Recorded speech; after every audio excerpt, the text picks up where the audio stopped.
basically asking me all these different questions for like 20 minutes to try and get me to say Godzilla El Nino. I'm not going to say it. No, don't. Yeah, I was squirming and really trying to work my way out of saying those words. And that made me very angry to see those words being around in February. Talk about like a stratified fluid. Like, so when you boil water in a saucepan. As we all do. As on the reg, you know? Every day. Yeah, right before I go to bed. Calms me. What's stratified mean? Every damn day, Shayne. We're full into an active El Nino, which is kind of exciting if you're an El Nino scientist, but not so much for the rest of the world who have to deal with the impacts of those things. There's a lot to it, isn't there? There is. I'm Sarah Perkins-Kirkpatrick. I'm Iain Strachan. And this is Totally Cooked, the Climate and Weather Podcast. Today we're joined by Mandy Freund from the University of Melbourne. And Shayne McGregor of Monash University. Welcome to the show, guys. Thanks for having us. Mandy, the first question goes to you. What is the El Nino Southern Oscillation? That's the easy one, isn't it? I don't know. You tell us. El Nino Southern Oscillation is quite a complex phenomenon that governs quite a lot of the global weather and climate we experience around the globe. So El Nino Southern Oscillation describes mostly, I guess, warm waters in the tropical Pacific that are unusually warm or unusually cold. So that's what we call El Nino and La Niña. I guess. Fantastic. So Mandy, you've touched on the fact that the El Nino Southern Oscillation consists of El Nino phases and La Niña phases. But maybe before we get into those in a bit more detail, Shayne, I wanted to ask you, how do we know what's happening with El Nino Southern Oscillation? Where do we get our information about it from? And who decides or declares what phase we're in and when? There's a lot of interesting questions there. Thank you so much. where does the information come from? So it comes from observations. So up until, I suppose, from the mid-1980s, they started installing moorings within the ocean, kind of floating buoys that are tied to the bottom of the ocean that have instruments that measure the temperature of the ocean, and they kind of radio back that information. And we also have satellites kind of looking at the surface of the Earth and also looking at sea surface height that give us direct observations of the temperature of the equatorial Pacific.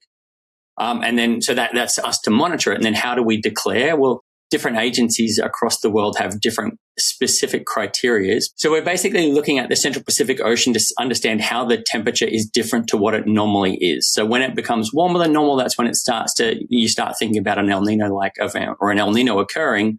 The Bureau has a threshold of the sea surface temperatures being above 0.8 of a degree. 8 degrees, holy moly, we boil alive. Not yet, but it's coming soon. Yeah. Oh, yeah, that's true. Yeah. The Bureau have a threshold of the sea surface temperatures in this region being 0.8 of a degree above normal. The US has a slightly lower threshold, and theirs is 0.5 a degree, but theirs is for a longer duration of time. So there's kind of subtle differences, but basically we're just looking for unusual warming in the Central Pacific. And so maybe, Mandy, you might like to dig into with us a bit more specifically, starting perhaps with an active El Nino phase. So when we're in an El Nino or there's an active El Nino phase, what does that mean? What's happening in the ocean? And what are the kind of the impacts or effects that we might be seeing around the world? I like that you already asked for the ocean, because I think that's quite important to know that El Nino Southern Oscillation means we have the ocean and the atmosphere coupled. And that's quite important for lots of scientists around the world, being, sometimes we can see temperatures in the ocean being warmer or colder than usual. That's kind of part of the natural climate system. But sometimes, especially when we have those El Nino and La Niña conditions involving, that's when we look at really, has the atmosphere also responded to the ocean, or has the ocean responded to the atmosphere? It's vice versa. So the El Nino Southern Oscillation is really this coupled thing that matters the most. And I guess in terms of the impacts for countries around the world, it's mostly the atmosphere. That's what we feel. That's where we see rainfall responses. But yeah, I guess the indicator is often the warmer waters we see in the ocean. There's a chicken and an egg question occurring in my head now. Do we know if it's the ocean that kind of triggers a phase and the atmosphere responds? Vice versa? Does it swap around? What's the go there? I always say it's a chicken and egg problem, but maybe Shayne has a. Yeah, like you said, it's complicated. I think generally the way we think, if you're just thinking about an El Nino event, I think generally we think the El Nino events are triggered by the atmosphere. There's like a burst of westerly wind. Normally you might think about it. So I think it was in late February or early March this year, there was a pair of tropical cyclones sitting either side of the equator in the Western Pacific. And that created a burst of westerly wind along the equator. And that burst of westerly wind basically triggers the ocean and kind of starts the process of kind of getting the warm water from the Western Pacific and pushing it towards the east. And then once that kind of initial trigger's kind of gone, the ocean and the atmosphere, if the ocean and atmosphere are then coupled together, then they begin to amplify each other. So it kind of relaxes. So you warm the sea surface temperatures in the east, which kind of leads to a wind response, which further warms the sea surface temperatures in the east. The complication is around La Niñas, right? La Niñas quite often just come about after an El Nino. So an El Nino kind of happens, it terminates, and then it kind of, when it ends, it kind of overshoots and leads to a La Niña event. So in that aspect, you kind of say La Niña events kind of might be viewed to be triggered via the ocean. Maybe before we dig into that a bit further, as it's come up, could you break down what La Niña means for us, Shayne? So what kind of behaviors in the atmosphere and the ocean do we see there, and what are the impacts or effects of a La Niña phase? Good question. I kind of realized before when we were talking, I kind of didn't, like when I'm talking about El Nino, I generally set the scene with kind of the backgrounds. So normally under normal conditions, when we're not in an El Nino or not in a La Niña, normally the Eastern Pacific Ocean is kind of cold and the Western Pacific Ocean is warm. And there's like a gradient across the Pacific. And what that means is the winds typically blow from the cold water across to the warmer water. So there's rising air above the warming water and kind of sinking air above the colder water. So you can think about a circulation cell kind of blowing these winds across the Pacific. During an El Nino event, you warm the Eastern Pacific, so you reduce that gradient, and then you reduce the winds that are blowing from the east towards the west. La Niña event is the opposite. So we're kind of basically strengthening that gradient between the east and the Western Pacific, which means you strengthen the trade winds, okay, and then you enhance the cooling that's occurring in the east, and you make the gradient between the east and west kind of stronger. So I like to think about a La Niña event basically being an amplification of normal conditions. So it's kind of, we normally have the trade winds, they're just a little bit stronger. The rainfall that's occurring in the Western Pacific is just that little bit stronger as well. Whereas an El Nino event is kind of like shifting. It kind of gets that precipitation from the Western Pacific and moves it east, okay, towards the Central Pacific. And so do we always get a La Niña after an El Nino, or can we enter an active La Niña phase without there having been a preceding El Nino? So yes, you can get a La Niña without following an El Nino. It's most common that a La Niña follows an El Nino, but it's not always the case. Like there's exceptions for every rule. Are we going to get a La Niña in the next summer? Can you predict that right now? You want to go, Mandy? You can say no. It's impossible to predict. That's fine. I think if we look at the observational record, I think most El Nino events, particularly ones that turn out to be quite large, are followed by La Niña events. Interesting. So yeah. I think the odds are that it would be, okay, or it's definitely, well, the odds are that it's going to be cooler than normal. Whether it reaches the exact threshold to be declared a La Niña event or not is kind of debatable. But just judging from past observations, so this is not a prediction, but judging from past observations, yeah, it would be consistent. So we've talked about sea surface temperatures, we've talked about the trade winds. Mandy, what role, if any, does air pressure have in this? Is it related to trade winds? Is it related to temperatures? How does that feature in this phenomenon? Look, I think the best way to imagine for me is to imagine this whole circulation as a washing machine. I often think about a washing machine that goes in one way. And I think it's important to know, okay, trade winds, when we talk about the equator across the tropical Pacific, we have winds blowing from east to west. And during La Niña, during El Nino, we have exactly the opposite. They're blowing from west to east. So the washing machine is turning around. So with that, you can imagine like lots of pressure. That's what air is meaning. It's just going down on the other side of the Pacific rather than on the western side. So that's how I guess I imagine thinking about air coming down, because air is, we can't really see it. So pressure is always a bit hard to, feel. But yeah, thinking about this washing machine that turns around and puts a lot of pressure on the other side of the Pacific. Helps me to think about pressure differences. So actually, people listening at home might not be familiar with the trade winds and how they function. Perhaps we should just stop and look into them in a bit more detail. Am I right in thinking from what you've just said, Mandy and Shayne, that in the Pacific at least, the South Pacific, they normally blow from east to west, from Australia towards South America predominantly? I wouldn't say South Pacific. I would say Equatorial Pacific. Equatorial Pacific, the Central Pacific. You also described it blowing from Australia to South America, which is the opposite. That's west to east. True. We're in the west. I just want to make that clear. We're in the west. West so it's coming Pacific. from South America to us. Yeah. Normally, in a neutral phase. Mm-hmm. Yeah. Mm-hmm. And so El Nino or ENSO is so powerful that it will reverse the direction of those prevailing winds. It can. I think it's also important to highlight, if I could, that even though the Equatorial Pacific has a lot of warm water during El Nino, that's not what necessarily affects the temperature in Australia. It's the fact that we have cooler than normal sea surface temperatures off the northern coast, which then inflicts dry conditions, which then leads to hotter temperatures. It's not a direct effect of the really warm sea surface temperatures in the middle. I think that's something that's not necessarily understood, but important nonetheless. It's also that is correct. Like the sea surface temperatures around us are important, but also where the heat goes into the atmosphere along the equator is also really important. So where the trade winds kind of end and they reach that kind of rising branch of the Walker circulation, there's a lot of convection and a lot of heat released to the atmosphere. Yeah. And that heat drives weather systems around the world. So if you change where you're going to put that heat into the atmosphere, you change the weather systems that kind of radiate away from that.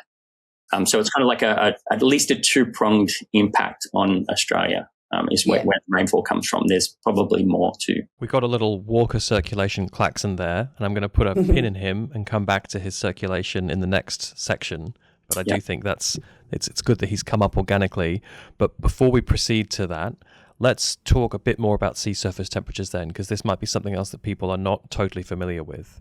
When we're in, let's say, an active El Nino phase, what is happening to the sea surface temperatures off the coast of Australia, for example, and what impacts could that have on Australia?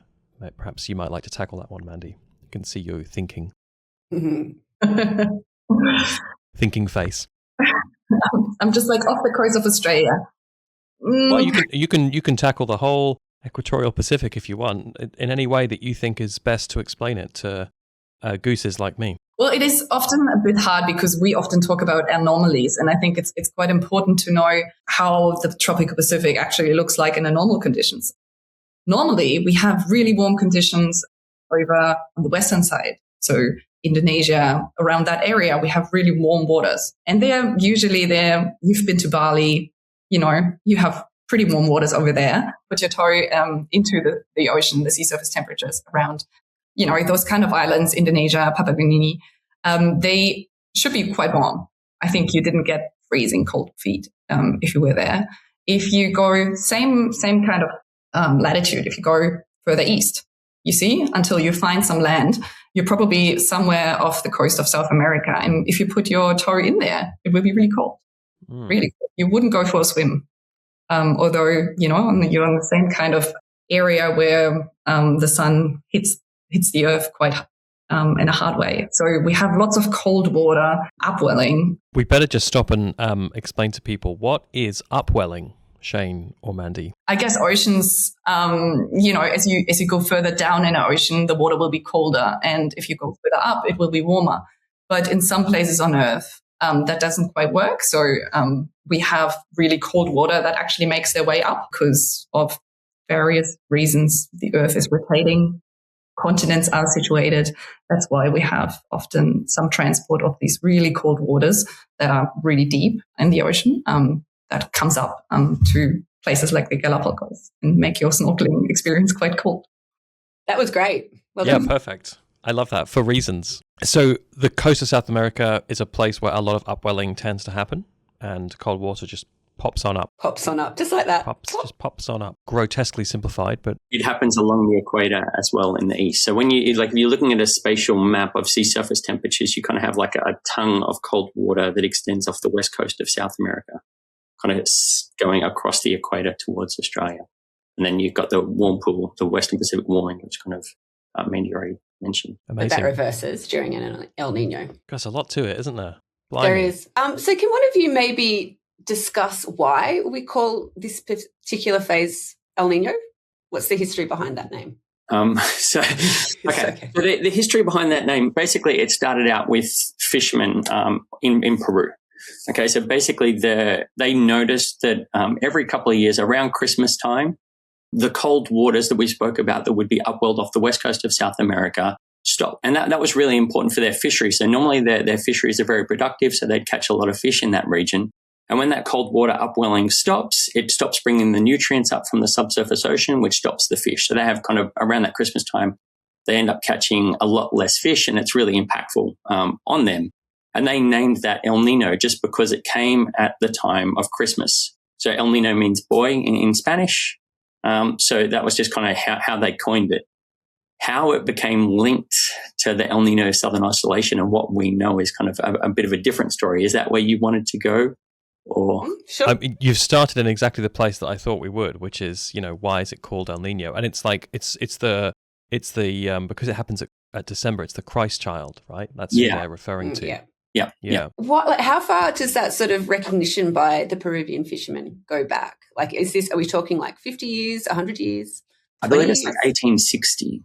Yeah. Okay. I don't know. I don't know. It's like I believe. Yeah, it's around 1860, and then it's around 1900 we started to notice. I think 1910 we noticed the Walker circulation. So when we talk about the El Nino Southern Oscillation, the Southern Oscillation aspect is the variations in the Walker circulation. And that was, so the atmospheric component. So this is like Sir Gilbert Walker, and he was kind of looking at measures of surface pressure across the Pacific, and he identified basically when the pressure in the Eastern Pacific in Tahiti started to go down, the pressures in Darwin, Australia started to go up, and they would kind of oscillate. So when one would go high, the other would go low. And he called that the Southern Oscillation. And he noticed that Southern Oscillation was kind of related to, I think it was like monsoon, kind of rainfall in India, and all these kind of had all these different connections. Yeah. And then it wasn't, I believe, you can correct me if I'm wrong, Mandy, I think it was like the 1960s when we realized that the El Nino was related to the Southern Oscillation. And they both, this connection kind of came about. And that's when the name El Nino Southern Oscillation came, because they're kind of both connected. That took forever. It did take. But if you think about how much data they had to work with, I think there was some people really ahead of their time, right? So like Walker in 1910 identifying the oscillation from just 2 pressure measurements. Yeah, true. But I just feel like that's a solid 6 decades to realize, maybe they're connected. Yeah. Well, Sarah's going in on the progress of climate science. Like we're gonna need a revelation from you every couple of years now, I think. Imagine how they shared data though back in those days. They'd have to ship it around or something. How do you get the pressures from Darwin? Well, this is it. I was like, did Sir Gilbert Walker actually come to Darwin, or did he just rely on his mates to telegram it through? Like, I don't know. Many questions. Yeah. So he was the head of the Imperial Meteorology Service in India, I think, wasn't he? And so he was writing to people around the British Empire saying, "Send us your records," and then going, "Oh, checks out." And so yeah, we've having teased him a bit earlier in the episode. We've identified what Mr. Walker was up to, but there's someone else who I have in mind to talk about as well during the process of joining this understanding together. Mandy, did you want to tell us a little bit about Jakob Bjerknes and his involvement in linking the Walker circulation or the Southern Oscillation to El Nino? Maybe Shayne can talk more about him. Not that I know him personally. You're really farming it off. So when I spoke about, so it was like the 1960s when they realized that I suppose the El Nino was related to the Southern Oscillation. That was Jakob Bjerknes who identified that linkage between the two. And so he noticed a few things. So we have this feedback called the Bjerknes feedback, and he was the first one to kind of identify when changes in the Eastern Pacific, like when the Eastern Pacific started to warm, the trade winds would weaken, and that would lead to the Eastern Pacific warming again. So they called it the Bjerknes feedback, and he kind of, I suppose, understood that connection between the winds and winds in the Western Pacific the pressure differences across the Pacific and the sea surface temperatures and how they kind of all related. And that was kind of really realizing, I suppose how an El Nino event kind of grows. So we still didn't really know why they started or why they ended, but kind of that linkage was, I suppose, really key into understanding why the events actually occur in the first place. Think about it, how incredible it is that those people back in the days, they didn't have satellite images. They didn't have even, a computer screen. I mean, they had maybe a screen at least, but they often had those cards. Remember those punch cards? The punch cards. And they looked at those punch cards and they came up with this feedback. Imagine that. I guess there's another person in history of ENSO called Klaus Wirtke. So imagine this guy was on some islands and he just measured how high the water level was, the sea level. And he just put the dots together that the sea level, the warmer it is, the higher it gets. And that is linked to El Nino. Can you imagine that? So did people like these people that we're talking about, these scientists, did they just postulate or did they have physical reasons to back up what they were saying? Was it I think I've identified a relationship and that's it? Or was it more of a, here's the relationship and here's why it's happening? I think they had a really good physical understanding. I think they kind of had the equations of the ocean. And by the time Klaus noticed the sea level, I think we had kind of simple models of the ocean representing it as a two-layer fluid where there would be a warm upper ocean and a cold lower ocean. And it kind of made physical sense. And I think I can't remember, I'm not sure if it was actually Klaus Wirtke, but they identified that there would be an equatorial undercurrent from the equations. Yeah. Okay. And then they actually got a boat and kind of drove it across the equator and measured it. And it was there, right? They kind of said there'll be this really strong current in the subsurface, about 150 meters deep. It'll be a meter per second. So way faster than what's happening at the surface. Right. A really strong jet. And then sure as day it was there, right? So what is that current bringing? Is that bringing more warm water into the equatorial Pacific or what is it doing? Yeah, so when you have the trade winds, so the trade winds blowing from South America across the coast, they get the surface water and they push it over into the Western Pacific, and you have this big pile of warm water. So if you think about, this is the above my arm is the warm upper ocean. Okay, This is the East Pacific over here, and this is New Guinea, so the West Pacific over here, and you kind of got all this warm water piled up over here.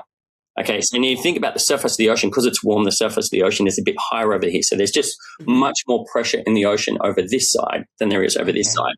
And we're thinking about this where my arm is, that's a layer of kind of constant density. And the pressures work along those surfaces of constant density. So it's really high pressure in the west and low pressure in the east. So it kind of shoots a jet of warm water back across the Pacific. Or may not be. So it goes the other way. Yeah. So it goes the other way. So it's the opposite to the wind direction. So you kind of got the wind pushing all the water this way. Yeah. And then there's a really kind of strong jet coming back. So it's the inertia circulation almost, but in the ocean. No? Too simplified. Yeah. I think what actually feeds that undercurrent is kind of more comes from off the equator. It's just totally driven by the buildup of warm water creating pressures. Yeah. But actually where the water comes from, it's not the same water circling back. So I kind of made a mistake. It was warm. It's not actually warm. Got to make a shout out to anyone listening to the audio version of the podcast. Please what the hell? Stop driving, pull over and rewind to check out Shayne's figures and diagrams with his body. Yeah. Can I just say I'm really impressed you didn't mention the word thermocline. You did well. I was waiting for it. Yeah, but you have, so now we have to talk about it. What's that? It was that. In his description, it was that. It's so when you have fluids of different density, so the same way the ocean and the atmosphere is a fluid, the ocean's a fluid. Okay, they're different densities, so there's a surface between them. Okay, so the surface of the ocean is a surface, right? Within the ocean, you have a warm upper ocean and you have the cold lower ocean, and they're very different densities. So there's actually a surface between that separates the warm upper ocean and the cold lower ocean, and that's called the thermocline. Okay, so and waves can propagate along that surface just like they can on the surface of the ocean. And why is one part denser than the other? Well, the cold lower ocean hasn't received sunlight, so it hasn't been warmed for a long time. So it's just cold. The upper part is kind of warm and well mixed, and it gets a lot of sunshine. When you talk about like a stratified fluid, like so when you boil water in a saucepan. As we all do. That's on the reg, you know. Every day, right before I go to bed, calms me. What's stratified mean? Yes. Monday morning, Zach and I have our team meeting. Oh, g'day, Zach. How's it going? Yeah, good. How's your stratified fluid today? Yeah, it's pretty good. Every damn day, Shayne. Okay. If you have water in a saucepan, you heat the saucepan from below. The water that's being heated from below becomes warm and buoyant and wants to rise to the surface, and it kind of causes a circulation within the saucepan. The ocean's kind of the opposite, right? So it's got its surface and it's being heated from sunshine at the surface. So the water that's at the surface becomes warm and buoyant and wants to stay at the surface.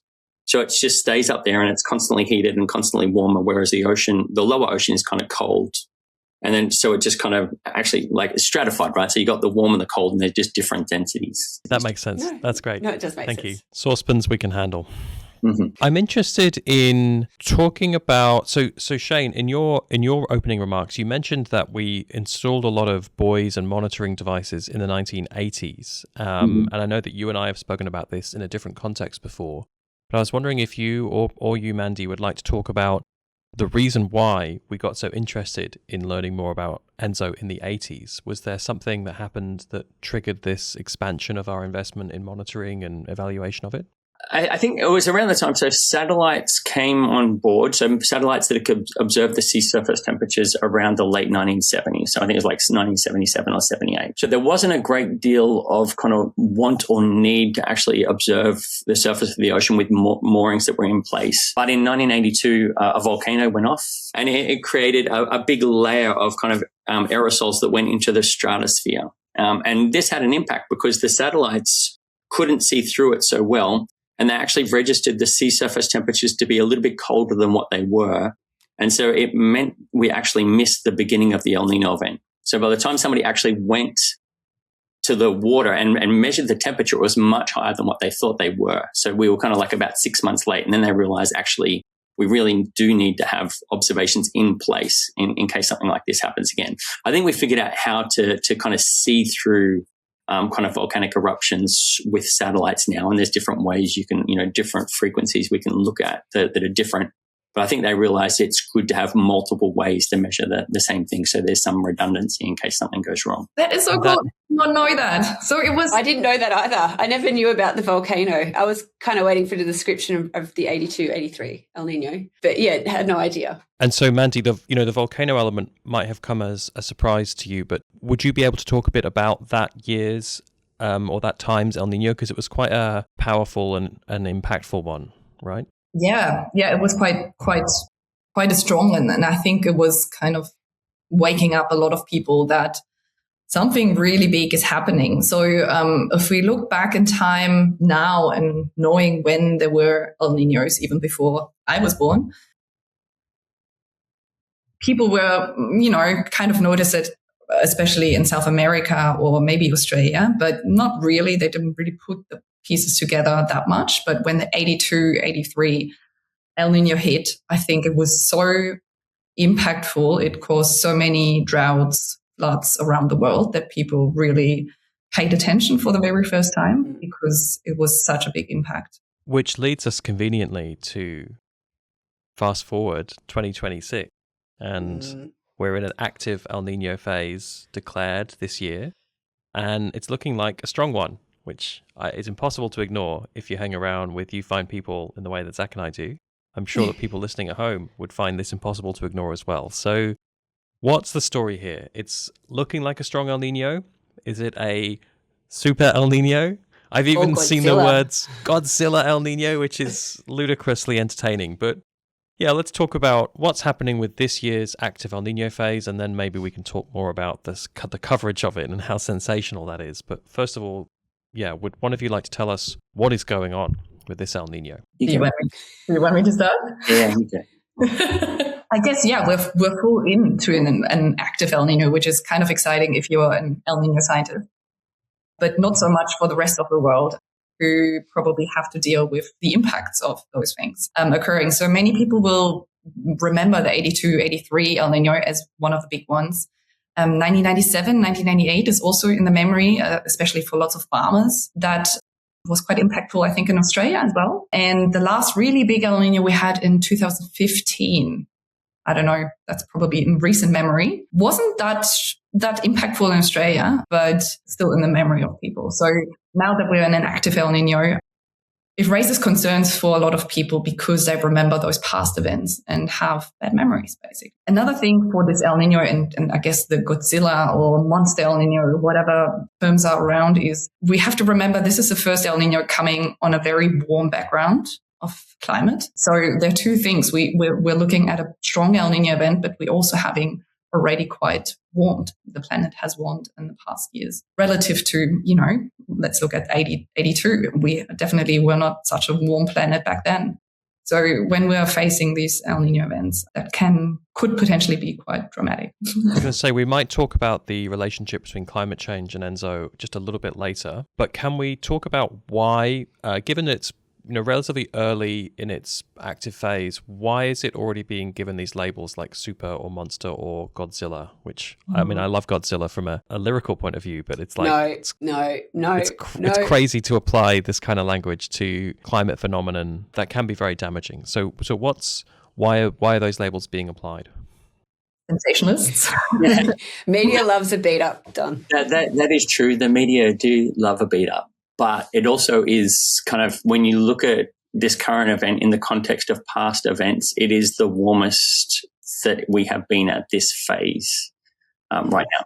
And in saying that, there's a little caveat. The temperature anomalies that I'm looking at are not relative SST, so they are imposed on a background of a warmer climate. So I suppose I need to kind of take a look. But it's definitely, for this early in the season, it's kind of slightly warmer than the 1982-83 or the 1997-98 El Nino events that Mandy kind of mentioned. Now, whether it continues on this trajectory or not is kind of a different question. But at the moment, I think that's why they're talking about it being potentially very big. In terms of the name, I do know the name Godzilla because that came out around the time I moved to Monash. And I think they were using it to try and refer to, I suppose, the range of impact that the events can have. Kind of just trying to liken it. If it was actually like a movie where there was this big beast kind of banging his head, the amount of destruction it causes is kind of, is really large, right? But because it's just weather events, it doesn't generate as much impact is kind of what they were trying to do. But I can remember being on The Conversation and they asked me they basically were asking me all these different questions for like 20 minutes to try and get me to say Godzilla El Nino. I'm not going to say it. No. Yeah, I was squirming and really, really trying to work my way out of saying those words because I knew if I said those words, that would be the only thing that got used. So. The horse is kind of bolted though because previous events have obviously been called Godzilla El Nino too, and I think the climate community really tried hard, at least here in Australia, not to let the horse bolt too early in this season, but it's just gotten away. And we're seeing headlines of Godzilla El Ninos like 2-3 months ago already. Yeah. I think it's already gone. And that made me very angry. It made me so angry to see those words being around in February. And we've seen those. Oh, yes. It was terrible. And there's something, I guess we call the predictability barrier. We're quite aware of. And was very far before this predictability barrier, which is usually, I would say, March to April, May. This is when we really can actually talk about El Nino. Beforehand, nobody should even touch. No, hard agree. And that's what I was speaking to journos about this and even some things where I was misquoted. And I just, had a blunt but kind word about please don't do that. We don't want those headlines because it's too early to say. But they, tended to run those stories anyway because they do get, people reading further down the article. Can you tell us about that predictability barrier? Yeah, what does it consist of? Why is there that threshold and how do we use it? Yeah, I guess why is there a predictability barrier? That's a bit of a tricky question in terms of, I'm not sure if you remember, but we had a failed El Nino a couple of years ago. When was that, 18, 19? It's happened with La Niñas as well, where it's kind of indicated and not gone through. So, and comes back a little bit to what Shayne was talking about, like how ENSO is working. We're talking about winds, we're talking about sea surface temperature, we're talking about so many things that can go wrong. So just because you have some anomaly where you see, a little bit of warmer water, cooler water somewhere, or a bit of a pressure anomaly somewhere in the tropics, it doesn't need to be a full-end ENSO event. And the conditions to form an ENSO event are basically, June, July, August. This is when we know, okay, this is forming, this is real. Everything has coupled. That's why weather agencies often wait a little bit until it has really coupled to make any false prediction. I think that's a really important point. Like, it's not just a week or a day even or a month of sea surface temperatures reaching those thresholds. It has to be sustained for a period of time, and the atmosphere and ocean have to talk to one another. It's not just one or the other. It's got to last, and it's got to be together. There's I think one thing on the spring predictability barrier, when you look, like if I was to say we can have an index of skill. If we have no skill, the value of this thing is 0. If I have a lot of skill, the value of this thing is 1, right? And we know that our forecast, if we start our forecasts in like July, okay, basically what we predict in July is for December is quite skillful. So it would have like a value of 0.9. If I start that kind of same forecast in March, the value is kind of less than 0.5. It's kind of quite weak. And it's just kind of saying there's this window, this kind of 3-month window, generally March, April, May, that we just generally can't predict well through. We don't know. I think the sea surface temperatures are particularly volatile, and the atmosphere doesn't respond the way we expect it to. So once you get through that window, kind of basically you have a lot more skill. But that's why it's kind of really, I don't know. I do find it a little frustrating at times when the media is coming out kind of very early. Yeah. And I just do I don't respond. I kind of think, if I respond, it's an article anyway, and then so I just try not to. I'm not sure. I don't think it works. It's still the article gets there anyway, right? That's a good point, actually, because it's feeding the beast, isn't it? Mm. I have heard from people. Never thought of that approach, have you, Sarah? No, just too busy talking. I just love a good conversation, even if it's the wrong one. I have heard people at the Bureau of Meteorology here in Australia say that we have gotten better with that autumn predictability barrier. Like, it has improved over time because we now rely on physical and numerical climate understanding as opposed to statistical relationships. But it is still there. It is still something that we need to be aware of and not declare these events, well beyond our means. Absolutely. And I think still the failed El Nino, I don't know, probably the broader public doesn't remember that, but as I don't exactly when it was anyway. I'm not surprised it happened, but I don't know when exactly it was. So lots of those models you've just talked about, those dynamical models. So it's actually, reproducing all the physics that we know about. They did that. They indicated an El Nino and it didn't occur. So also the models are wrong. So the predictability barrier is still a barrier. Yeah, exactly. We can push a little bit. We can have a bit of a better feeling on it, but it's still a barrier. Yeah, it's still there. The failed El Nino, or the El Nino that wasn't, is that the same event where a lot of farmers in Australia took kind of preventative action? Sarah's shaking her head because there was something that encouraged the Bureau to not make such clear predictions about El Nino and La Niña. What years are we talking about there, and what happened with that incident? I use this as an example of bad science comms in my lectures, but I think I'll let the El Nino experts do this one. Everyone's thinking carefully. Yeah.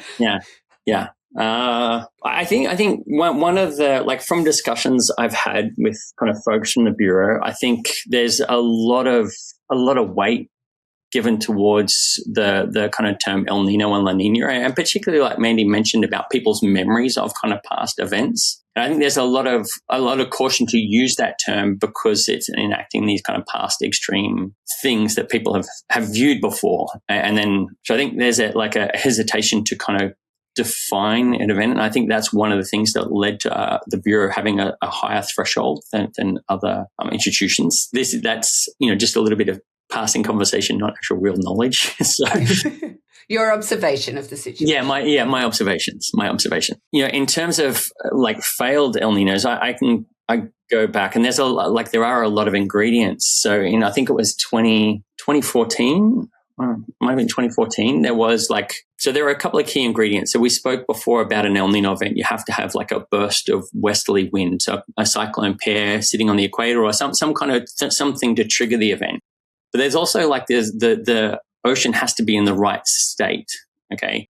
And what we mean by that is normally the Western Pacific has to have a big buildup of heat.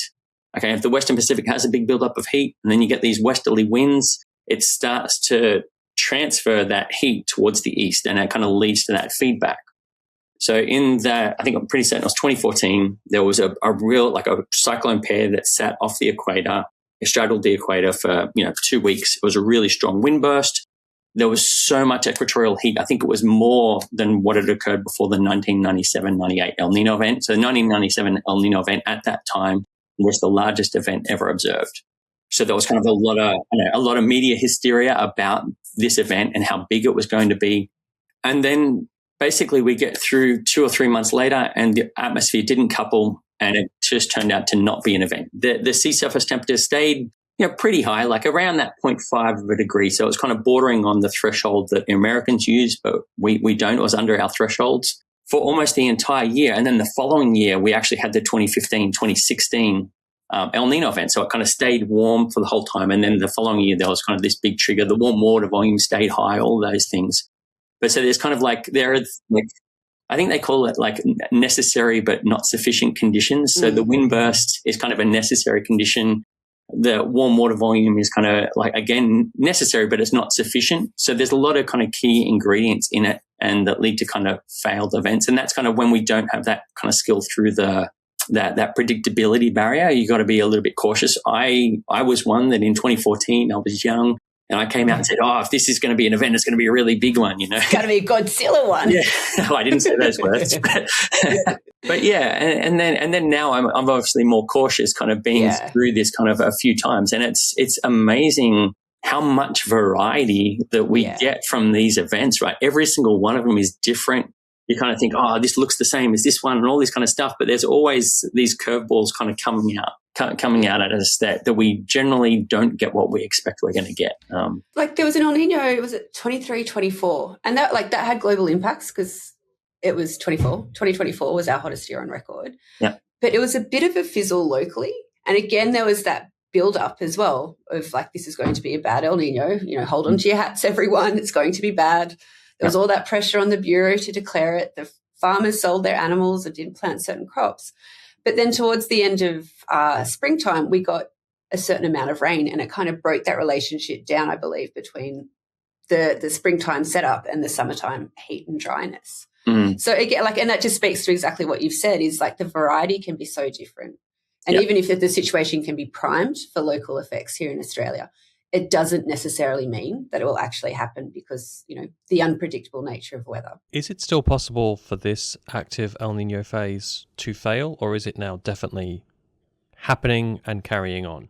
It's definitely happening. So we've reached the threshold, right? We're above the threshold. Smashed it.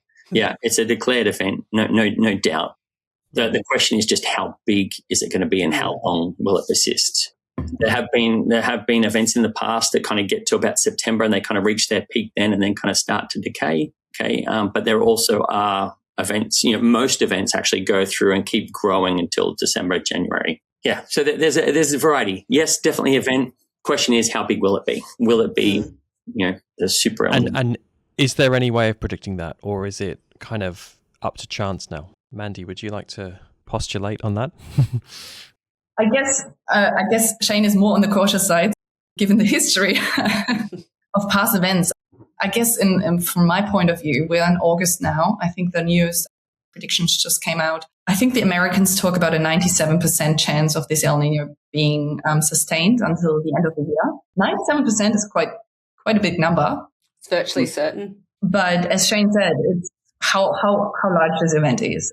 That's a big open question. And if we look at the models, we're often looking at models to see what do they predict. We have two types of models that we can kind of compare. Those ones are really dynamical, so they're based on physics. They tell us, exactly, they model what the ocean is doing, what the waves are doing, what could happen. Those ones are what we call dynamical models, and they point towards a really, really strong event, most of them. We have another type, which are the statistical models. So you basically take, whatever in the past happened. Last time around August, we had this. Then we put a statistical model onto it and we predict what's going to happen in the future. So those statistical models, and I explained them very easy, but they're quite complex statistical models as well. They predict a less strong event, but still a very strong event.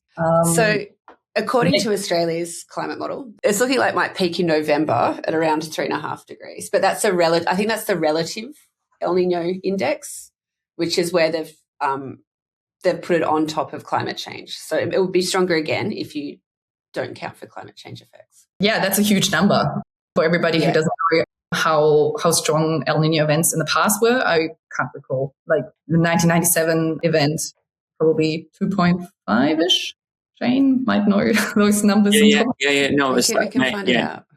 Yeah, like the 97 one was like 2.8 or something. It was kind of, I think they're all less than 3-ish. Yeah, so the ballpark we have seen was below 3 degrees.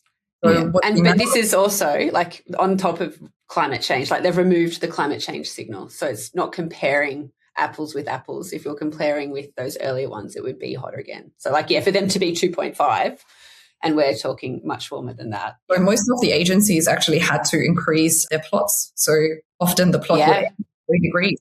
Yeah. So they had to add another layer. I reckon the Bureau of Meteorology here in Australia has done the same because their plot goes up to 4.4. Yeah. The Bureau, when you look at the multi-model kind of ensemble, the Bureau model is one of the hotter models. I think there's... Right, okay. Yeah, I think the lowest model I can see, the lowest kind of dynamical model, kind of has us kind of peaking around kind of a little over 2 degrees. So not much not much warmer than what it is right now. Yeah. But yeah, the highest model, which is CMCC, I don't know where it's from, has us at 4.7 degrees. And this is the sea surface temperature off the coast of Australia we're talking about? In the Central Pacific. So in that kind of cool tongue region where we kind of talk about, I suppose, how warm that gets. So we're thinking about the difference in temperature between the Eastern Pacific and the Western Pacific. So the warmer the Eastern Pacific gets, so the East is normally cold, the warmer it gets, the weaker that gradient across the Pacific is, or the more likely, or the closer you get to reversing the trade winds. So the hotter it gets in that Central Pacific area, the more heat will be released into the atmosphere, which means that global temperatures in 2027 will be hotter again, as well as climate change. So that's the major concern globally with this sort of event and it being so extreme. Yeah. But locally, the impacts, we don't know yet. I think there's so much pressure, especially on Shayne and Mandy and ENSO scientists alike, to say, well, what's going to happen here? But it's much harder to break that down, even though we are seeing forecasts with that, really strong range. Yeah. Well, you've steered us there organically, Sarah. I'd like to talk about the relationship between ENSO and climate change. And Mandy, you touched on this earlier as well, and I said we would come back to it. So perhaps we could start with you. The world's average temperature is going up pretty steadily, and we're in a hotter world than we used to be. How does that interact with the El Nino Southern Oscillation? That's such a hot question and complex. Well done. You've outdone Iain. Like talking about El Nino, we heard about the atmosphere. It's going to heat up, can hold more moisture. We heard about the oceans. And I think you previously said the oceans take up most of our heat that we have in our system. So most of the additional heat that we have is stored in the ocean. What does that do to the coupled ocean and atmosphere system of the El Nino Southern Oscillation? It's quite a big challenge for science. And probably Shayne and I will probably have different approaches on that. But I guess the consensus is that lots of climate models point towards more extreme El Nino events. So this event would underline that. But lots of different aspects we're not quite sure, just because there's so much complexity. So on that, are you talking about like global climate models that point towards more extreme El Nino events? Or can we compare them to models with finer resolutions or smaller resolutions that might be able to get more of those processes that are so important for an ENSO event to occur? I guess I'm trying to understand the uncertainty around, I hate that word, I shouldn't say that word in a podcast. Yeah, I'm trying to get a handle on that breadth of understanding about where we might end up in the future. And I'm trying not to say mean state changes, but... ensemble average, parameterization, all the things we shouldn't say. Yeah, it's look, there's quite a debate, I guess, and Shayne might just correct me there, but we have quite a bit of a uncertainty around how are our oceans warming, and the area where El Niño Southern Oscillation is occurring, that's basically the area where we quite don't really know what is going to happen in future. So when we look at how oceans are warming, we actually see all those climate models point into a different direction than what we actually observe. Okay, interesting. It's really hard to know because that cold tongue region, because sea surface temperatures in that region are so variable. So we're talking now about the forecast for this current event being potentially 4 degrees warmer than normal. And then you've got La Niña events kind of being 2 or 3 degrees colder than normal. So you think about like a 7-degree range of variability between the maximum and minimum temperature. It's just a huge amount of variability. And when we're thinking about climate change being kind of, a couple of degrees over 100 years, so if we think about the last 1 degree over the last kind of 50 or so years, right, it's kind of lost in that region just because of the high variability. And it's really hard to know what is the signal compared to what's the noise. And when I'm talking about the noise, I'm thinking about just the El Niño events that we know kind of exist in that region and oscillate. The variation. Yeah. So that region's kind of particularly sensitive. So how well do these climate models predict, or we use the term project, El Niño and La Niña events? Like, do they make them too frequent, or are they too close together? Do they get them in the right place in their representation of the globe? Like, do we have a lot of confidence in what they're going to tell us, or how they simulate El Niño and La Niña, and then therefore what they're going to tell us in the future? Yeah, that's an interesting question. There's so if you think about we go back 2 generations of models. I think if we went back 3 generations of models, we kind of had so we're talking about 20 years. We had to have all these corrections in our models to actually make it look realistic, and then just forced it. Yeah. We kind of forced it to look like what we needed. Tweak it, that'll do. Here we go. Good luck. And then since that point in time, we went to the models are just fully interacting and doing whatever they need to do. And then they started to spontaneously generate El Niño events, which was, it's a huge milestone. Yeah. Processes and exactly how they were formed were a little bit different to the observations. But since that time, we're getting closer and closer to what is, deemed to be really realistic. Yes, there are some kind of processes that, maybe this process is more important in the observations and it's a different process that's more important in the models. There are like these subtle kind of things that are different, or the warming's a little bit west or a little bit east, but kind of from where we've come a really long way to being kind of really realistically represented. There is still room for improvement kind of moving forward. But I think what we're doing is definitely, it's definitely useful, and the projections it offers are useful. It's not so far wrong that you don't believe anything that comes out of them, right? It's like it's pretty close, and we're talking about kind of like the finer details, really. So this is why we need proper investment in long-term climate modelling capability here in Australia. Agreed. Absolutely. Maybe to give the people listening at home a concrete example, and I'm going to put you on the spot here, Mandy. If there was one thing about the uncertainty you're dealing with when it comes to the relationship between ENSO and the future climate change, if you could wave a magic wand and there's like something that you don't know now that would be really useful to know for sure, like what is the one variable that you would choose to be fully aware of that would help us to understand what's going to happen and why? That's a very good question. A magic wand. Woohoo! I guess it would be, for me, to know what the background state of the Pacific would look like would be really important. If you imagine just, if you look at like how big this ocean is, if you look at a globe, it's full. Like that's the Pacific Ocean. It's huge. It dictates our weather, our climate in an enormous amount. So if we would know how this is changing, I think we probably would know how our weather and climate is changing at a local scale much better. Are you referring there to the temperature of the Pacific Ocean, or more kind of complexity in its behaviors and its, currents and whatnot? All above.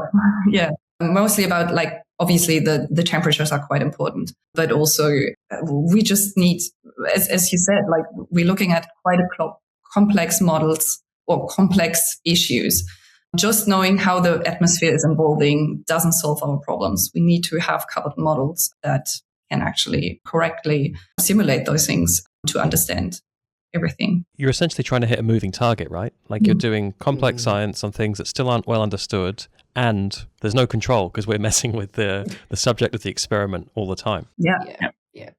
We just have one planet Earth as our control, and that's a bad experiment. Yeah, and how we're screwing that one up. So that's a cheerful point not to depart on. What I'm gonna do, because I've got three of you and not one of you this time, I do want to talk about very briefly some other modes of variability. So ENSO is no, you're not. ENSO is probably the most well-known mode of climate variability, but there's a few others out there that Zach and I come across all the time now in our job as climate science communications people. Can we talk a little bit about some of the others in case people listening at home have heard of them and want to know more? We may well do a whole episode on each of them one day in the future, but a whole podcast episode on the Indian Ocean Dipole is a bit of a hard sell when there's so many other topics to talk about. So perhaps we could start. All right. Well, I'll do that one next, Sarah, and we can make it all you. No. So yeah, let's start with the Indian Ocean Dipole. Who would like to talk us through that mode of variability? Shayne's pointing at Mandy. Mandy, you've been voluntold. On my screen, he's pointing to you, Iain. Yeah, the Indian Ocean Dipole is, I guess, the little brother of the El Niño Southern Oscillation. It basically works in a similar way. We're looking at a couple system of ocean and atmosphere, similar to the ENSO phenomenon. But I guess what's important about the Indian Ocean, which can also be anomalously warm or cold, is that it often can couple with ENSO. So if we have El Niño events, those Indian Ocean events can occur at the same time or co-occur at the same time. And the problem about that to happen is that they can make things really bad for certain areas in the world. So if you think about the Indian Ocean, lots of the directly affected areas are parts of Africa, really dry places on Earth already. So if you have warmer waters and the convection is moved from one place to another, they fall usually quite in very dry conditions, depending on the state. But if you have an El Niño and an Indian Ocean event, then you add up one and one and can get quite disastrous results. So by process of elimination, Shayne, you get to choose between the Southern Annular Mode and the Madden-Julian Oscillation to give us a little bite-sized summary. What does that mean I have to do the other one? Maybe. We'll see how we go. No. Which one would I rather? Yeah. This is going to tell people a lot about you. Yeah. I'll stick with the tropics. So what's the question? I just got to talk. Well, you said stick with the tropics, so I presume you mean the MJO. Tell you about what is the MJO? Is that the question? Yeah, what's it stand for? Tell us about it. Tell us about it. It stands for the Madden-Julian Oscillation. I have no idea where the name came from. Basically, what it is, it's like I suppose a piece or a series of like convection, a group, a cluster. What would you call it? An area. I often see it as a pulse. A pulse. Okay. Yeah. So if you just think of convection. What's convection? An area of rainfall. Okay. And generally starts out in the Indian Ocean, in the Western Indian Ocean, where you got this strong rainfall. And either side of that rainfall. So if you're thinking about a circulation, rainfall happens when you have air going up. Okay.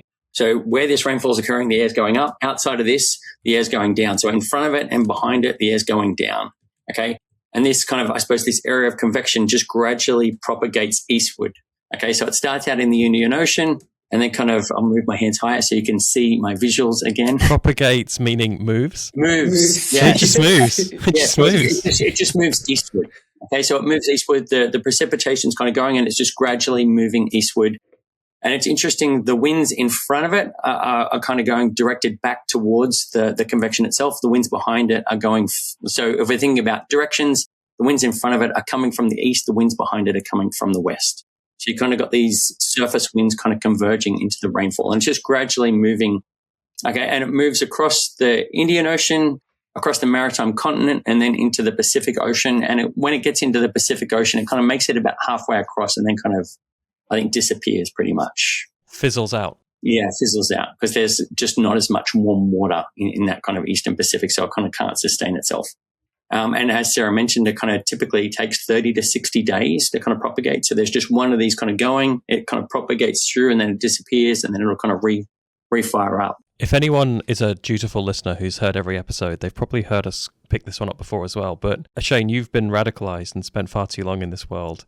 The maritime continent is something that it's something that only Earth scientists say, right? We basically mean Indonesia. Yes. Yeah, Indonesia. For all Malaysia and New Guinea, Yeah, that is true.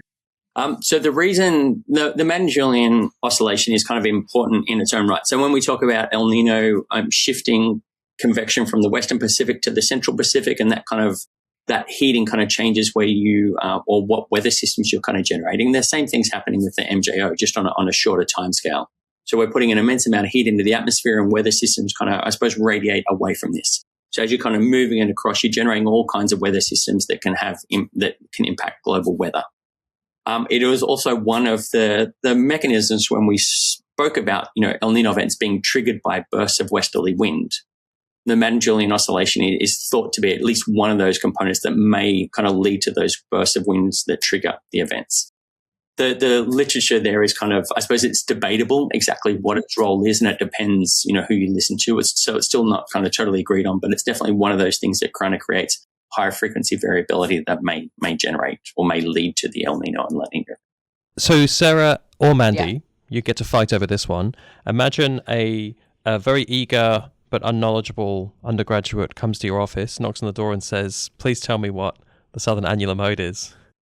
What do you tell them? Southern Annular Mode is another acronym, SAM, we call it often. It's a very simple way of saying, okay, it measures the amount of weather systems that get bombarded to our continent. So we have something in Australia where we have Australia sitting and we have mostly westerlies. So all our weather systems come from the west. So all those, low pressure systems and fronts that we just had coming through, they're all coming from the west. And they sit in this little belt of westerly winds. And the SAM is measuring how far positive or negative, north and south, this belt is sitting. So it basically dictates how frequent we get bombarded with those weather systems or not. So it's kind of like it's the Australian and New Zealand special. Like it doesn't bother anyone else. It bothers lots of people around the Southern Hemisphere. So it's the same belt that goes around the globe. So on the Southern Hemisphere. So South America will be hit by the SAM as well. And it is. And Southern Africa, or does it extend far enough? Yeah. Okay. Yeah. There's a Northern Hemisphere equivalent as well. What? Really? Yeah. What's it called? Yeah, isn't it? Is it the North Atlantic Oscillation? Is that it? NAO? Yeah. And it's a bit more complex. The NAO is a little bit more complex because the Northern Hemisphere, everything is more complex than on the South. That's true.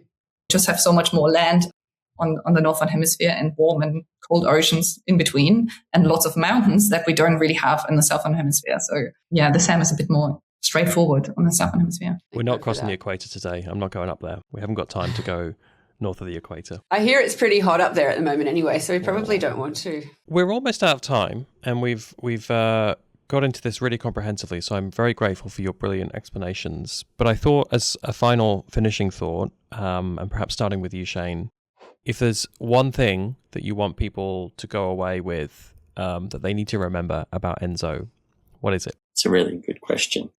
I don't know if I can limit myself to one thing. You can have two things. Two things. Okay. No, I think I suppose it's going to go back to, I suppose when we're thinking about, our current time period, our forecasts of like a really big El Nino event. And I think the one thing I kind of want to highlight is that actually the magnitude of the El Nino event doesn't actually directly relate to the magnitude of drying Australia experiences. So what we know is during El Nino event, Australian rainfall typically gets drier than normal. But how dry doesn't actually relate to how big the event is. And there's always a chance that we still end up with normal rainfall or even slightly wetter than normal during an El Nino event. And that's just because El Nino is only one thing that kind of drives rainfall in Australia. So we've already spoken about the Mandy-Julian oscillation or the Indian Ocean dipole or the Southern Annular Mode. All these things kind of play a role driving rainfall in Australia, plus just random weather systems itself. So I'm thinking about, the cold front that came through a few days ago, how many of those we get, all of those things kind of impact our rainfall. So kind of thinking, El Nino means dry. It's not always the case. It just means El Nino means a more chance of dry. So in Melbourne, you think about your favorite football team, okay, and they're going to go and play, I don't know. So your favorite football team's first on the ladder and they're going to play somebody in 8th place. Do you guarantee that as a win? Do you know what I mean? Like before you've even played the game? And I think, while the odds are your team will win because they've generally played better throughout the year, it's not guaranteed they will win. There's a chance they'll lose. And that's kind of the same thing kind of with the rainfall impact. That's a really good analogy. I really like that. Let's see. Mandy, you've got to follow up Ted Lasso there, and feel free to use a sporting analogy as well if you want. But is there anything that you would like to set the record straight about, or one key thing or two key things that you think people need to remember when they're thinking about ENSO or when they're reading the crazy media coverage about it? What's your finishing thought? Yeah, I guess in a similar line to Shayne, I think what we really need to try to convey is how complex this all is and how different they can all be. Like El Nino doesn't need to be one form and comes in the same form every year or every 5 years. So they will all be different. So we have even diversity within El Nino events. We have Eastern Pacific El Nino events. So this is what we likely see this year, but we also have Central Pacific El Nino events, which have quite different impacts around the world. So it's complex, and it's the same for weather events where we have different weather events coming in.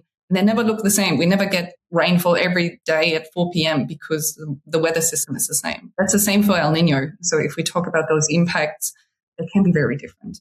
And as Shayne said, just because we're facing quite a strong El Nino event, it doesn't mean, we're facing apocalyptic conditions. But what I want to, I guess, make clear is that an El Nino still is worldwide the biggest impact on our global climate system. And just because it doesn't mean so bad things for Australia, potentially, it happens around the world. So we're talking a lot about like bread baskets being impacted. So if we're looking at the areas that are impacted by those La Nina and El Nino events, it's often areas that produce lots of food, agriculture products. So imagine if those things are all affected by some anomaly in 1 year, that has quite big impacts. And I think that's often a bit overlooked in Australia because we're focused on Australia and it's on itself. But if we look at the entire globe, we're all interconnected. There's huge implications for those kind of events to occur. And I guess the last thing that's quite important, and we touched on that as well, is we're looking at El Nino events, and we basically could have a pretty good prediction on how the global mean temperatures will be next year. They will be likely the warmest on record that we're going to face, and the El Nino events will happen at any time, but we need to stop the warming to not add any more heat into our atmosphere. Thank you. That's it for our deep dive into the warm waters of the equatorial Pacific Ocean. And thanks to our very own La Niña and El Nino, Mandy and Shayne, for setting the ENSO record straight. I did not write that line, by the way. I think it's pretty cute. I bet you do. Join us for the next episode of Totally Cooked. And we'll tackle the climate crisis together.